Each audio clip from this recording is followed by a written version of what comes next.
The Prime Minister is running hard in this election on the claim that the Coalition are the superior managers of the Australian economy. Independent economist Saul Eslake says it's mainly political spin of the kind that any political party will make when trying to win votes. He says a whole host of factors influence economic outcomes. So I've asked Saul to go through the main coalition claims for you, beginning with the assertion that Labor has always presided over higher unemployment rates.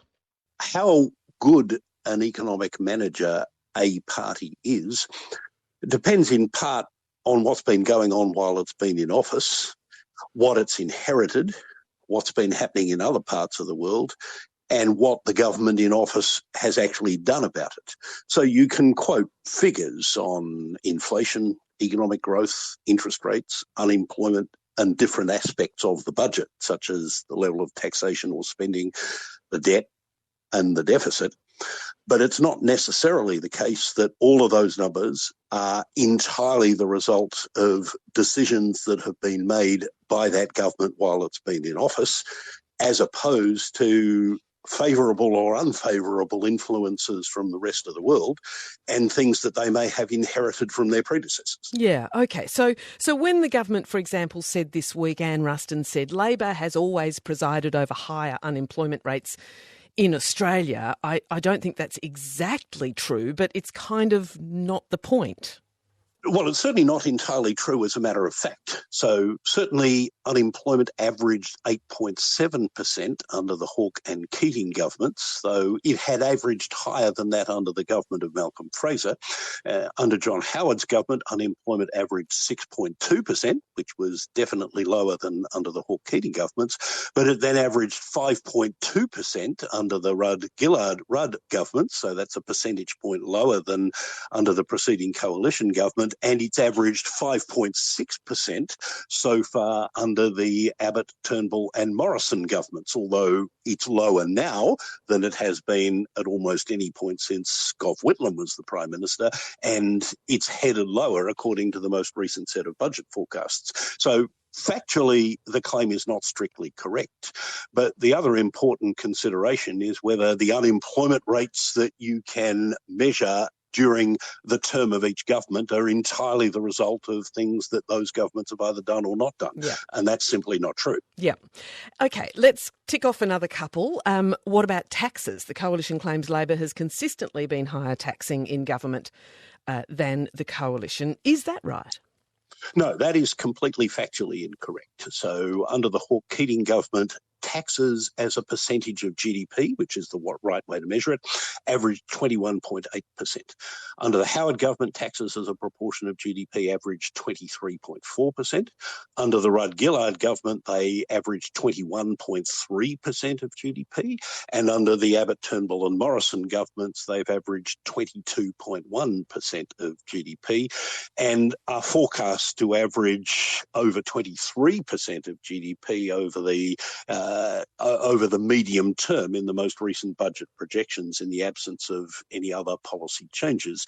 Now, again, those levels of taxation as a proportion of GDP aren't solely the result of decisions that those governments made when they were in office. They were partly a reflection of levels of taxation that they inherited from their predecessors, but they were also importantly influenced by things that were happening on their watch that were nothing to do with them.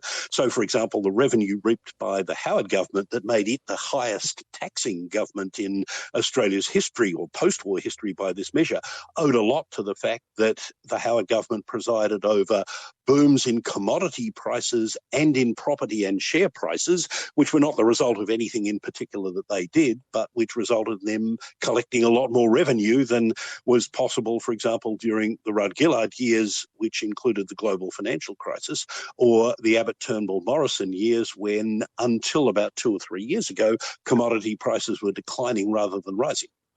Everything moves and shifts around whoever is in government, and that's what the voter has to remember, right? Including when it comes to interest rates. I mean, at the moment, we've had this long period of very low interest rates, and now they're about to go up again. So that picture's going to change too, isn't it? Well, of course it is. And yes, it's actually true that interest rates were lower under the Howard government than they had been under the Hawke-Keating government. They were significantly lower, and that they were lower again under the Rudd-Gillard government than they had been under the Howard government, and they've been lower again under the Morrison government than they had been under previous Liberal or Labor governments. But that isn't really anything for which the government in power at the time can claim particular credit.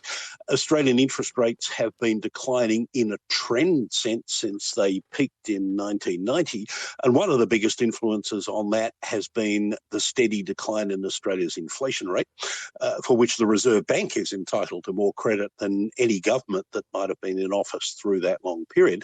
But it also importantly reflects the very substantial decline in global interest rates, over which neither the Reserve Bank of Australia nor any Australian government has any influence at all.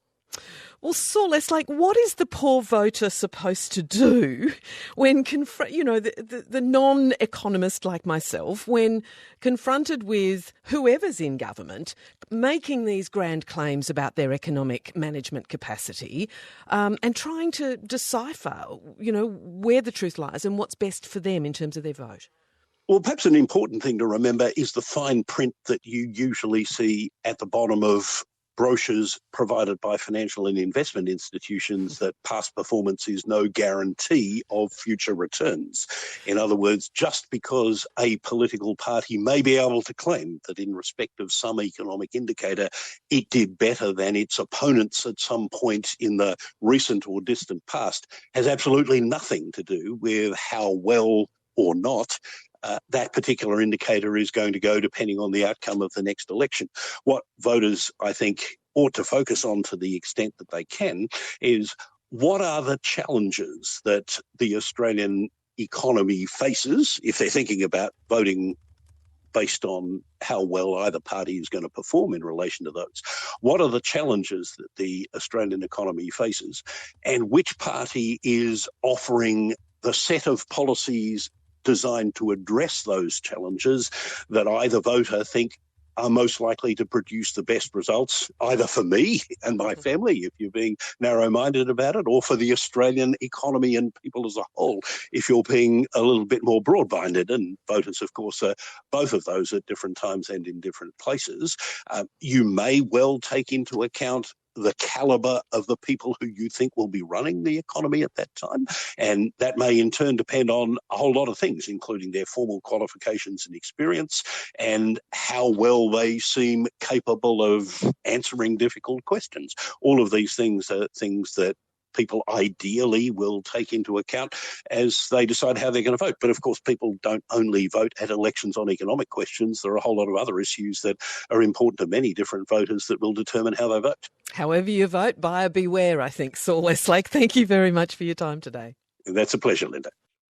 Saul Eslake is an independent economist and he's Vice-Chancellor's Fellow at the University of Tasmania.